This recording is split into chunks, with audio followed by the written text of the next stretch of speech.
Hello everyone. Today, kind of checking back in. Last week, we talked about some things. We were going to do some challenges. So I want to check in. We talked about the difficult relationship you may be having and what to do about it. Step one is you got to get into you. You got to change your mind. You got to see things a little differently. The way to do that is to get a notebook. For me, it was 3x5 index cards, and write, what about that person? One thing that you appreciate, admire, or respected about them, and how that makes you feel. Do that every single day for 3 months. Watch your relationship transform. Now, sometimes it's not easy. Sometimes there's a whole lot of crap stupid going on. Sometimes you just need to see them differently. Now, it doesn't excuse all the stupid. It doesn't make it right. What they did, how they did it. It doesn't make any of that right. It just makes it so that you see them differently. And when you see them differently, you will start to attract some different things. So, I want to know how that went. That was last week. All right, today, I get a lot of people who come to me and they say things like, I'm doing all the things. I'm doing all the things and I don't feel connected. All I do is feel shame, I feel guilt, and this personal revelation thing. I'm going to church, I'm reading scriptures, I'm not getting anything out of it. I feel completely disconnected. What do? I understand that. I understand where the heavens feel like they're shut. I understand when all the doing isn't working. See, our parents were doers. They knew that if they did this and they did this and they did that, certain things were going to happen for them. And so it wasn't about living in the moment, really. It was living for the end game, for the survival, for the rescue, for the reward in heaven. It's not their fault. This is where this formed. World War II. If you die, it's most likely because you weren't following your commanding officer. There's other reasons, but I guarantee you, they were told, you follow me unquestioned. You do this, you do this, you do this. The doing is going to get you the reward of life. Don't question, just do. They saw horrible things they weren't prepared for. A whole generation of PTSD. Women whose husbands had to go. The whole country in fear. That sounds like now, right? Yep. And so, doing means two things. One, stay alive. Two, earn the reward. Well, the problem with that is that they missed out on life. They missed out on real life connection. They missed out on joy. Joy was for, when they made it. When they checked all the boxes, when they pushed hard enough to do all the things that were required to be done. When they suffered enough, in the foxholes. When they've done all that, then they can have joy. All right, so they did. They taught you what to do. Problem is, we're in a different world. We're in a different world where connection matters, where the world is elevating, and we want to be, we want to live, we want to be fulfilled, we want to be connected, we want to be emotionally intimate. It's what all the social media is about, all the TikTok and stuff. What I understand is that people want to be seen, they want to be heard, and they want to be known. That is the core essence of emotional maturity. To see yourself, to hear yourself, to know yourself. Step one. Step two, This is the big one. To know how to see others. To know how to hear others. To know how to know what's happening. Can you imagine that communication? Hey, so this happened and I felt that. Oh, gosh. So you felt that when this happened? Yeah, I can see that. That makes sense to me. Well, okay, so my perspective, if that's okay, can I offer you my perspective? Yeah, okay. Well, when this happened, I felt this. Really? I had no idea. I thought you felt something different. Nope, that's what I felt. Wow, that's really helpful. All right, so what do we do about this? Well, you felt this way, so maybe we do it this way. I felt that way, so maybe we do it that way. What do you think? I think it's a good plan. Can you imagine actually having that kind of conversation where we're not making each other right or wrong? Okay, our earthly fathers are emotionally disconnected. Most of them. I didn't tell my dad when I was dating. I didn't tell my dad when I was breaking up. I didn't tell my dad. Ooh, I fell off my bike, smacked my head really hard. Now looking back, probably had a concussion. Felt like a fool for falling off my bike. Did not have a helmet on. Went home. Never told anyone. Why? Because when I got hurt, my dad would get mad at me. Emotionally disconnected, right? So what we do is we project onto God how our earthly parents operated. We kind of give them the same personality, right? Yeah, I had a narcissistic father. And so, there's a lot of gaslighting. They're always big and important. You're nothing. Guess what? What God said he'd do, he didn't do. He didn't follow up. I was crazy because I was doing all the things, but it still wasn't enough. He was big and omnipotent. I was a lowly servant. So maybe it wasn't the church that told me that. Maybe it was my experience with my own dad. That's something to think about, right? All right, step 2. Understanding that a celestial parent is actually a lot different than what you think. And that you may not know who God is. You may not know how celestial parenting looks. Why? Because you've never been parented in a way that's connective. A lot of people nowadays have absentee fathers. Moms are around, so guess what? There is no God. It doesn't exist. And if he does, he may exist, but he doesn't care about me. He's busy being God. He's busy doing his own thing, He's kind of on my own. Does that resonate with anybody? Okay, so with that understanding that maybe our God isn't who we think he is, I'll share with you how this shifted for me. I was in a place where I couldn't take it anymore. Like I just needed God. Like I needed him to show up. I was willing to kind of let go, but not really. I was in prayer. I was complaining. I was victimized. Why won't you do anything for me? Why don't you see me? This is so bad. This is so rough. I had a thought come into my mind that I'd love for you guys to consider. The thought was, teach me to love myself as much as you love me. I heard myself say it, and I was like, what? Then I said it again, this time with actual intention. Teach me to love myself as much as you love me. I knew that God loved me. Like that was a given. Like he loves me. He loves everyone. Actually, not me. He loves everyone. His love is universal. His love is all omnipotent. His love is whatever. His love.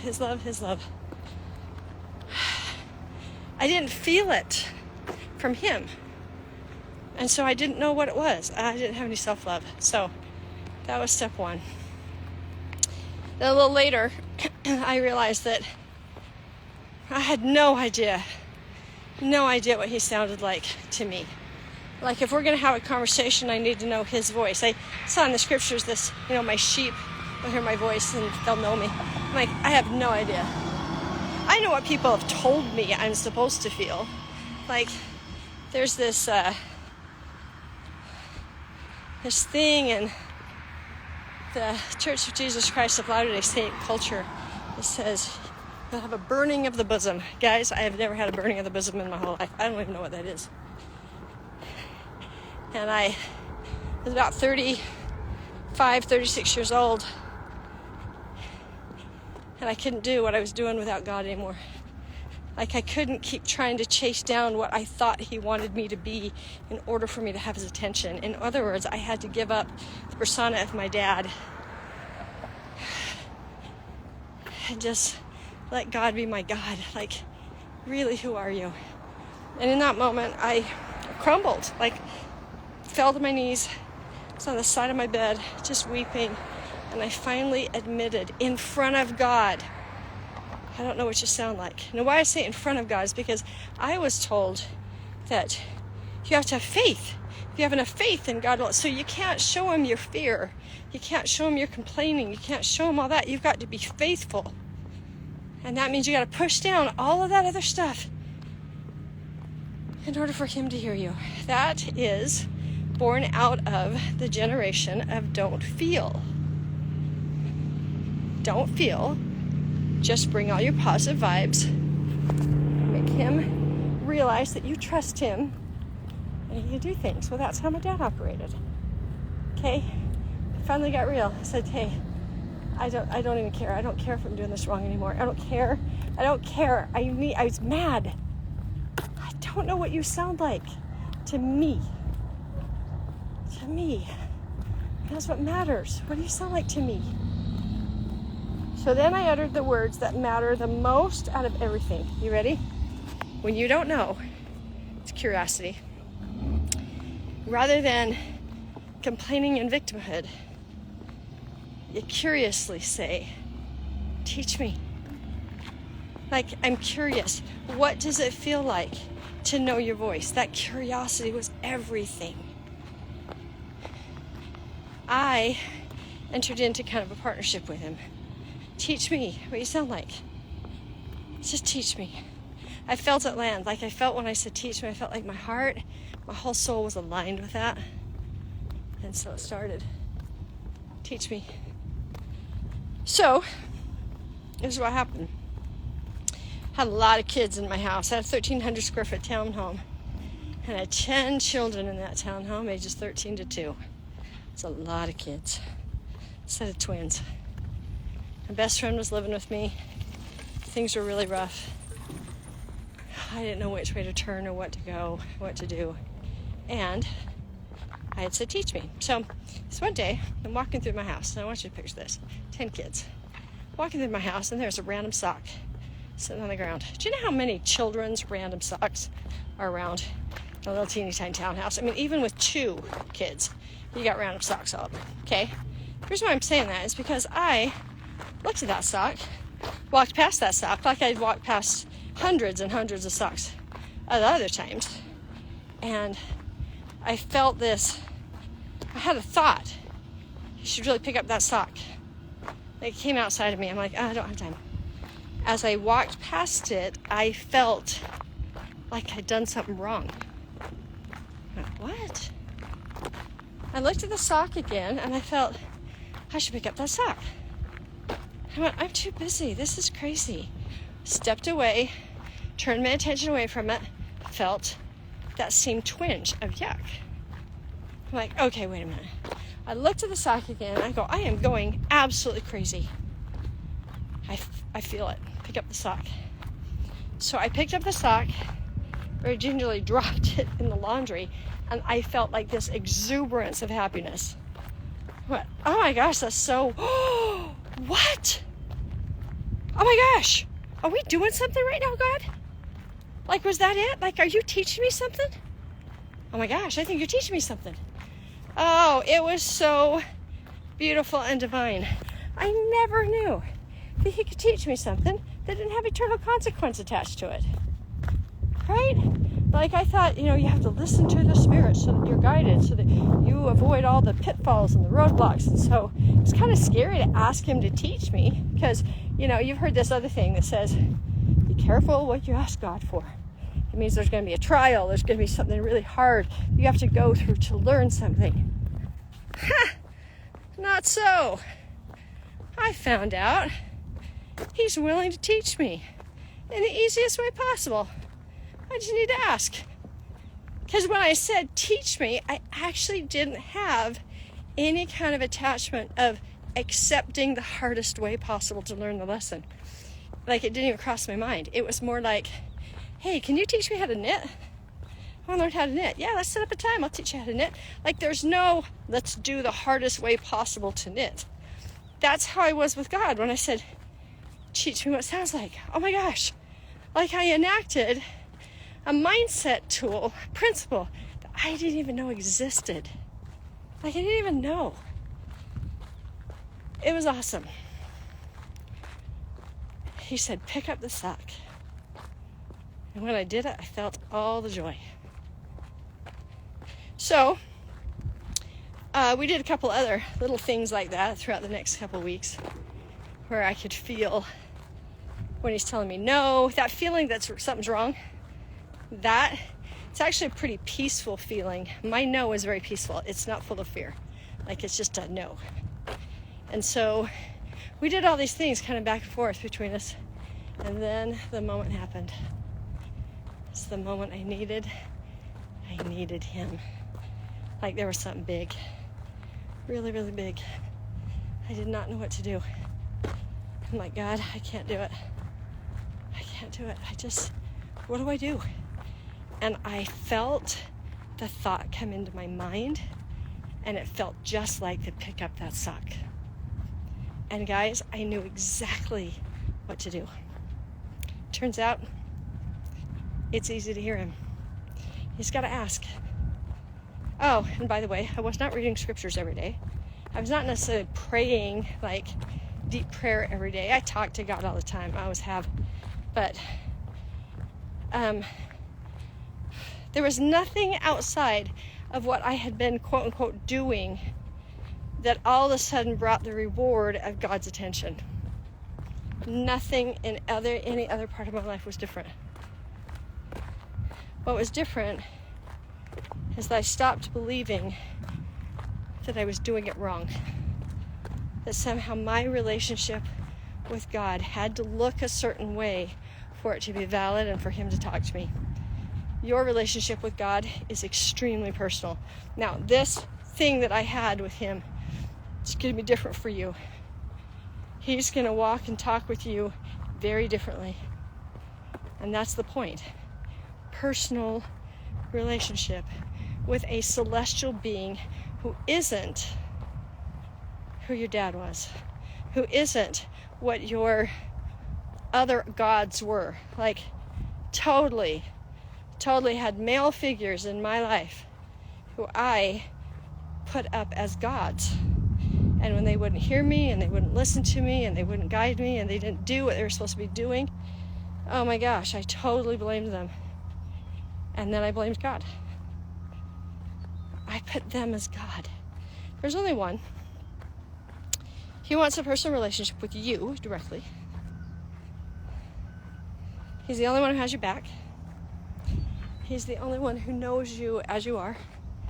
He's the only one who knows all the thoughts and feelings in your heart. And by the way, he's not disappointed. He's not upset with you. He's not wishing you were different. You can't actually disappoint him. You can't make him feel bad. He actually kind of likes himself and is pretty grounded in his character. Anything, any way you show up is exactly how he wants you to show up at any given moment. And if you would like to know more, and if you'd like deeper conversation and deeper relationship, man, he'll tell you. You just have to give up what you think he's supposed to do and how you think he's supposed to show up and all of that. We'll talk tomorrow about why we can give God the how about everything, why he knows, and why he is actually so aligned with what you want. Yeah, that'll be tomorrow. So tune in tomorrow. I would love comments. I would love the fussy comments. The ones that say, yeah, but this, and this. Yeah, but he didn't show up for me here. I want to hear your comments.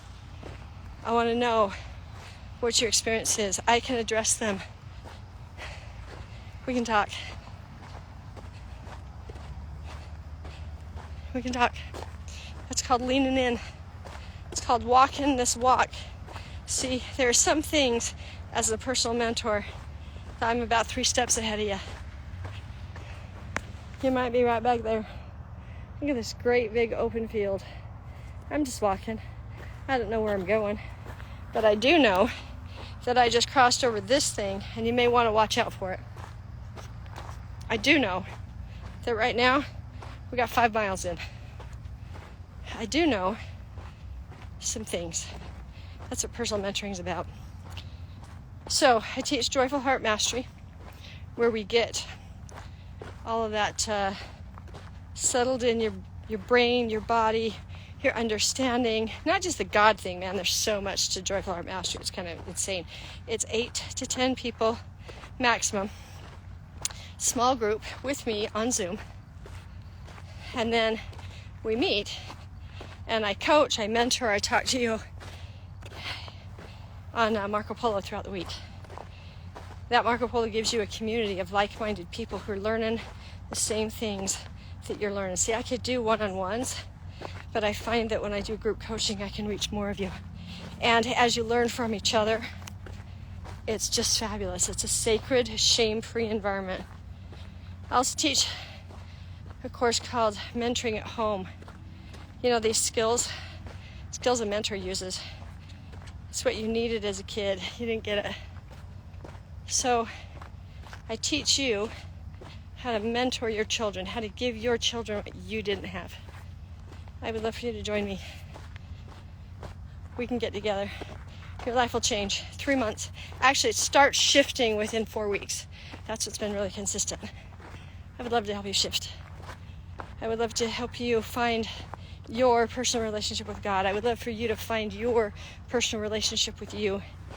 I would love for you to feel connected to others in a way that feels safe, respectful. So all this depression, fear, and anxiety, we can be done with. So if that's a win, if it's pulling at your heart, I would love to work with you. By the way, it's not thousands and thousands of dollars to work with me. Why? Because I want people to be seen, heard, known. And a lot of times we got some money issues, we got some money mindsets going on. I have weekly payments, so if that fits into your budget, we can do it that way.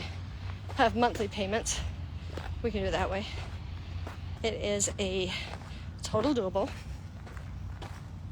win-win. If this is pulling at you, what I want to do is say, hey, God, you're leading me to something. Give me the finances, because I'm all in. I'm also a financial mindset trainer, so I can give you that stuff too. We just got to get your heart connected to God so that you can be inspired to change your financial existence, so that your visions and dreams can come true, so you can receive from Him all the guidance and the help that you want and need. You got to trust Him.